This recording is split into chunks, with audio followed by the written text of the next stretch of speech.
ये सिर्फ अगर 2 शब्द आपको कह दिए जाते तो शायद आप कभी ये सोचे भी ना। मेरे को नहीं लगता है कांग्रेस आएगी ना तो हिंदू नहीं रहेंगे। बस तो फिर भाई तुम अपने डेवलपमेंट पे ध्यान दो ना। मैं यंगस्टर हूँ और शायद मुझे लीडर भी एक यंगस्टर ही चाहिए। ऐसा कहाँ पे लिखा है कि वो उससे जॉब करेंगे? आगे लिखा नहीं है कि जॉब ही करेंगे वो। भाई मेरी बात सुन, अरे मेरी बात तो सुन। सड़कें बनती है, उसके बाद वो फिर बनाते हैं उनको, फिर तोड़ देते हैं, फिर बनती है, फिर तोड़ देते हैं। 5 साल में उन्होंने सिर्फ ये काम किया है। मेरे हिसाब से मुद्दों पे वोट करना चाहिए, वोट करना ही नहीं चाहिए। क्यों नहीं करना चाहिए? अरे भाई मेरी बात तो सुन ले।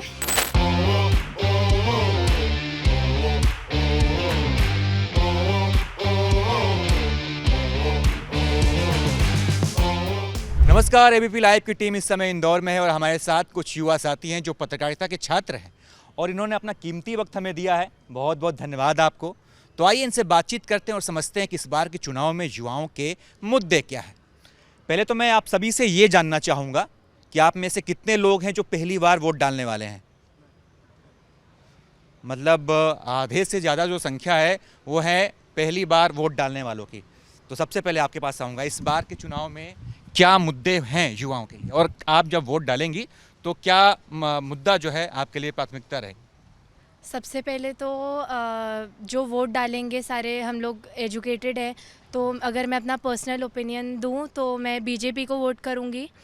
मैं किसी पार्टी को नहीं लेकिन नेता देखकर वोट देना चाहती हूँ कि उन्होंने पिछले समय में क्या करा, उनका आज तक की प्रोग्रेस क्या रही है। और अगर मेरे हिसाब से देखा जाए तो मैंने ये चीज़ देखी है कि वहाँ पर जो पार्टी जीती थी पहले चुनाव वो उनका काम ये था, और हर जगह ये हो रहा है कि वो लोग सड़कें बना रहे हैं, फिर कुछ भूल जाते हैं तो सड़कें वापस तोड़ दी जाती है, फिर उसके बाद उनको लेन डालनी होती है, सड़कें बनती है, उसके बाद वो फिर बनाते हैं उनको, फिर तोड़ देते हैं, फिर बनती है, फिर तोड़ देते हैं। 5 साल में उन्होंने सिर्फ ये काम किया है मेरे हिसाब से।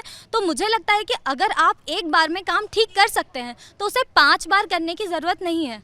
मुद्दा तो कुछ नहीं है, बस इतनी सी बात है, हिंदू राष्ट्र जो बनाएगा हम उसी के साथ रहेंगे। हिंदू राष्ट्र क्यों? बस हिंदू हैं, बचपन से पापा ने सिखाया है कि जहाँ हिंदू है वहाँ हम हैं। अगर हिंदू नहीं रहेगा तो ये देश शायद, तो मेरे को नहीं लगता है कांग्रेस आएगी ना तो हिंदू नहीं रहेंगे। ये सिंपल सा, जब से मैं शुरू से देख रहा हूँ तो यही दिख रहा हूँ कि कांग्रेस है तो वहाँ हिंदू नहीं है। मेरे ख्याल से इसकी कोई ज़रूरत नहीं है। अगर आपके अंदर एक हिंदू है, आप बिल्कुल उससे ज़िंदा रखिए, कोई आपको नहीं कह रहा है कि, लेकिन अगर आप किसी और को फोर्स करें, आप किसी एक नेशन को नहीं लिख सकते कि ये हिंदू देश है। भारत एक डेमोक्रेटिक कंट्री है, सबसे बड़ी डेमोक्रेसी है भारत। तो अगर ऐसी सिचुएशन में आप ये चाहते कि पूरे देश को, पूरे राष्ट्र को हिंदू बना दिया जाए, मेरे ख्याल से ये सरासर गलत है। हिंदू राष्ट्र से मेरा मतलब ये रहता है कि ये नहीं कि हम पूरा राष्ट्र हिंदू बना दें। हमारा मतलब है कि हमारी जो संस्कृति है, जो काफ़ी टाइम से बाकी पार्टियों के साथ दबी हुई है, जो इतने साल से कांग्रेस राज कर रही, 50-60 साल बहुत साल हो गया उनको, हमें तो याद भी नहीं है, इतने साल से दबी हुई हमारी संस्कृति ऊपर नहीं आई, दूसरों की संस्कृति बाहर आती गई, हमारी जो चीज़ें थी वो दबती गई। हमारे राम मंदिर पर विवाद होने लगा कि हाँ नहीं बनेगा, यहाँ मस्जिद है, ये सब बंद हो।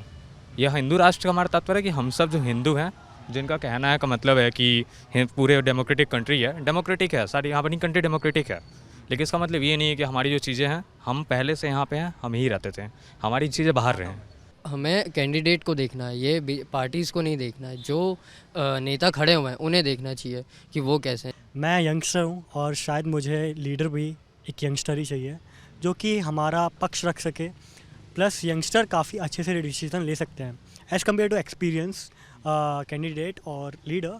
यंगस्टर थोड़ा चेंजेस ला भी सकते हैं, तो मैं यंगस्टर को वोट करना चाहूँगा, पहला वोट। सारी चीज़ें देखकर वोट करना चाहिए कि क्या डेवलपमेंट करा है। अभी भी देखते हैं तो रास्ते में सारे पेट्रोल्स रहते ही हैं, गड्ढे रहते हैं, सब बोलते हैं कि ठीक करेंगे पर कोई नहीं करता है। मैं खुद बचपन से यहीं रहती हूँ, हर साल बोलते हैं, हर साल नहीं होता है।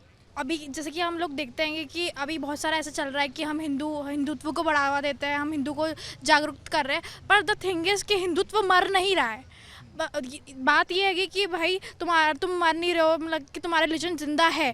तुम एक्चुअल उस चीज़ पे फोकस करो ना कि तुम अपने देश को कितना आगे बढ़ा रहे हो। तुम हिंदू के पीछे पड़े हुए हो, उससे कुछ नहीं हो रहा, तुम्हारे देश की तरक्की नहीं हो रही है उससे। तो मेरा बोलना ये है कि तुम अपने भाई तो देश तो रहेगा, देश मार तो ही नहीं रहा है, क्यों नहीं रहेगा? तो अरे यार, इंसान के अगर इंसान तुम हिंदू हो तो तुम अपने रिलीजन को मानने तो दोगे नहीं, पहली बात तो ये है। बस तो फिर भाई तुम अपने डेवलपमेंट पे ध्यान दो ना। तुम ये क्यों चाहते हो कि हमारा हिंदुत्व? अगर हम डेवलपमेंट में ध्यान देंगे, चलो हम माना हम पीछे हट गए उस चीज़ से, ठीक है, अब तो तुम जैसे बोल रहे हमने देश के ऊपर काम करा, ये सब करा वो करा, अब हिंदू कहाँ जाएगा? अब एक मेरी बात सुनो, अब कांग्रेस तुम लेके आए हो, वो क्या बोल रहे हैं, हिंदू राष्ट्र नहीं रहेगा, बजरंगबली को मत मानो, ये सब वो बोल रहे हैं, सामने बोल रहे हैं, कितनों ने बोला है, ये सुन रहे हो? वहाँ पे क्या नारे लगे, पाकिस्तान जिंदाबाद लगे हैं, और ये हाँ, वायरल हुआ है। मैं ऐसे को बस सपोर्ट ये कहना चाहूँगी कि ऐसी कोई स्टेट नहीं है जहाँ पे कांग्रेस जीती और वहाँ पर हर स्टेट में नहीं लगे हैं ये नारे। तो ये कोई भी पॉलिटिकल पार्टी ये चीख कर किसी को नहीं कहती। आप हर चीज़ को पॉलिटिकल पार्टी से जोड़ना बंद कर दें। मैं किसी पॉलिटिकल पार्टी को सपोर्ट नहीं करना चाहती। मैं आप जैसे लोगों के खिलाफ हूँ कि आप लोग ये चाहते हैं कि पूरा देश एक हिंदू राष्ट्र बन जाए। ये पॉसिबल नहीं है, ये पॉसिबल नहीं है। ये हिंदुत्व के पीछे भागेंगे तो तुम अपने देश का तुम डेवलपमेंट कैसे करोगे? अगर तुम्हारी सोच उसी जगह रह जाएगी कि हमको हमारा राज्य में हिंदुत्व लाना है, हमको हिंदू को आगे बढ़ाना है, तो भाई तुम सबको लेके चलो ना। हिंदू के पीछे लगे हो, सबको देखो ना भाई। डेवलपमेंट ठीक है, एक मिनट, हिंदू के अलावा डेवलपमेंट किसी को कोई सपोर्ट नहीं करता। हिंदू अगर मुसलमान अगर सामने है तो मुसलमान अपनी कम्युनिटी को पहले समझेगा, इसीलिए हमको भी हमारे हिंदू कम्युनिटी को आगे रखना है। देखिए, आप लोगों को ये लग रहा है कि हिंदुत्व को बचाना इसलिए ज़रूरी है ताकि आपका कल्चर जिंदा रहे। मैं एक एग्जांपल देना चाहूँगी। हिंदू मेजॉरिटी है, बाकी दूसरे धर्म माइनॉरिटी है। अगर आपके सामने एक शेर है, एक हिरन है, तो आपको अगर बराबरी लानी है तो हिरन के हाथ में तलवार देनी होगी। आप शेर के हाथ में तलवार दे रहे हैं तो आप कैसे उम्मीद कर सकते हैं कि यहाँ पे बराबरी है? तालियां होनी चाहिए यार, बड़ी अच्छी बात कही इन्होंने।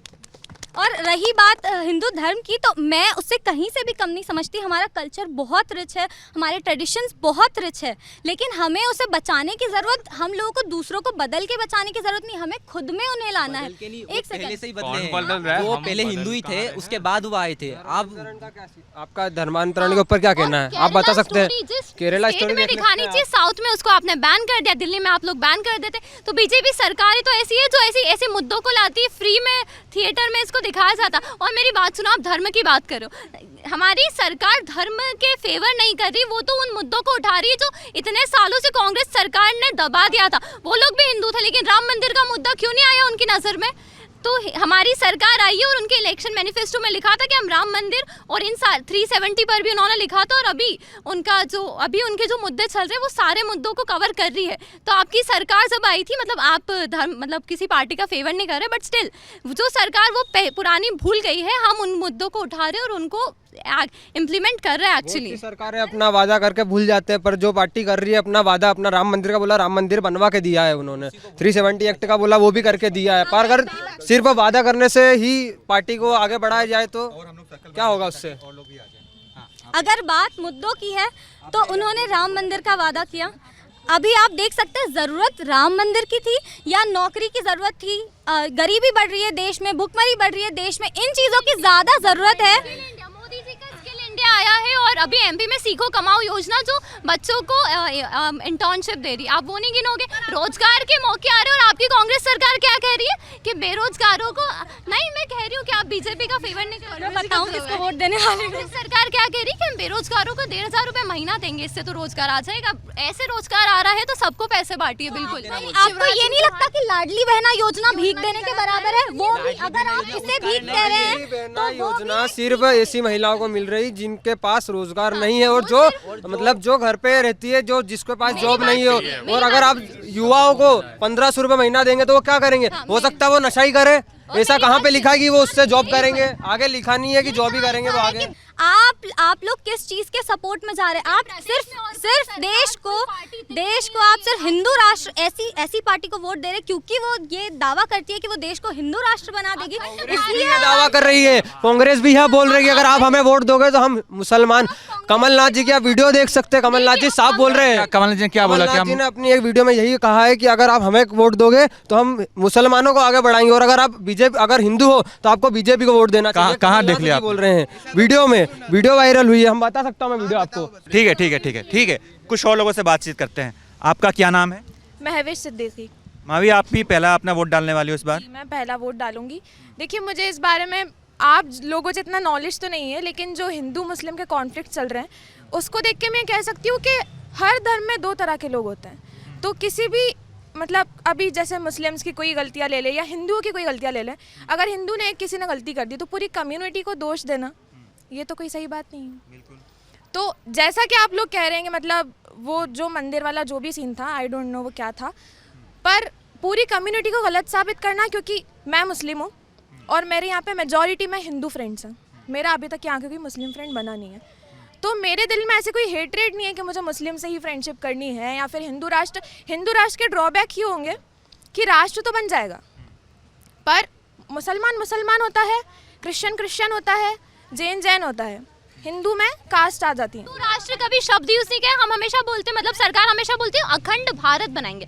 हिंदू राष्ट्र उसका एक गलत पोर्ट्रे है जो आप लोग समझते हैं, लेकिन वो हमेशा बोलते हैं कि हम अखंड भारत बनाएंगे। अब आप अखंड भारत को अगर आप समझते हैं कि हम पुरानी संस्कृति जो सनातन धर्म में चलता आ रहा है वही हर जगह फैल जाएगा, तो दैट इज योर। भाई का तो कहना ही है कि जो हिंदू राष्ट्र बनाएगा उसको वोट करेंगे, आप ही बोल रहे थे ना, तो सरकार कहती है क्या, भाजपा कहती है क्या कि मैं हिंदू राष्ट्र बनाऊंगा? पर हम मानते हैं कि वो अगर वो चीज़ को ला रहे हैं तो हम उन्हीं को सपोर्ट करेंगे। वो लेके आ रहे हैं क्या? आ रहे हैं, बिल्कुल आ रहे हैं। कैसे आपको पता कि लेके आ रहे हैं? हर जगह कह रहे हैं कि भाई हम अखंड भारत बना रहे हैं, हिंदू राष्ट्र थोड़ी बना रहे हैं। अखंड भारत बना रहे हैं, उनकी बात भी सही है, वो उनकी जगह सही है, मैं मेरी जगह सही हूँ, मैं उन्हीं को वोट दूंगा और मैं जितना हो सकेगा, जितने मेरे फ्रेंड्स आएंगे उन्हीं को यही कहूँगा कि उन्हीं को वोट दे बस। मैं इस चीज़ के बिल्कुल खिलाफ हूँ कि आज की जो गवर्नमेंट है ये यूथ को एकदम गलत डायरेक्शन में लेके जा रही है, वो कास्ट वगैरह को बीच में लेके आ रही है कि लाइक तुमको उस चीज़ से मोटिवेट कर रही है कि हम तुम्हारे हिंदुत्व लाएंगे, हम तुम्हारे मुस्लिम हो तो तुम इसको बढ़ावा देंगे। मेरा बोलना ये है कि तुम नहीं, मैं किसी के फेवर में नहीं हूँ, मेरा ये बोलना है कि क्यों किसी यूथ को, भाई मेरी बात सुन, अरे मेरी बात तो सुन, मैं किसी के फेवर में नहीं हूँ, मेरा बोलना ये है, अरे भाई मेरी बात तो सुन ले, मेरा बोलना ये है कि जो गवर्नमेंट है ये हिंदू मुस्लिम को बीच में क्यों ला रही है, ये मतलब एक जो यूथ है, हमारा यूथ है, इसको अच्छी चीज़ें स्किल्स वगैरह करनी चाहिए, डेवलप करना चाहिए, पर तुम उसको क्या सिखा रहे हो कि भाई अपने धर्म के लड़ो, भाई अपने लिए ये वो करो, पर नहीं भाई कास्ट बेस्ड जनगणना कर रही है, वो बड़ा सही है, इसलिए नहीं सही है कि जो ST/SC वाले हैं, जो SC वाले हैं, पर इनकी जगह पे जो जनरल वाले लोग होते हैं, जो ज़्यादा जिनकी पहुँचे होती है, वो इन लोगों की जो रिजर्वेशन उनका गलत फ़ायदा उठाते हैं, इसलिए सुनिए मेरी बात सुनिए आप, अगर जनरल वाला 80% ला रहा है और अगर वहीं SC/ST वाला 45% पे एडमिशन ले रहा है, वो गलत नहीं है, वो सही है। आपको नहीं लगता कि जब ये नियम बने थे,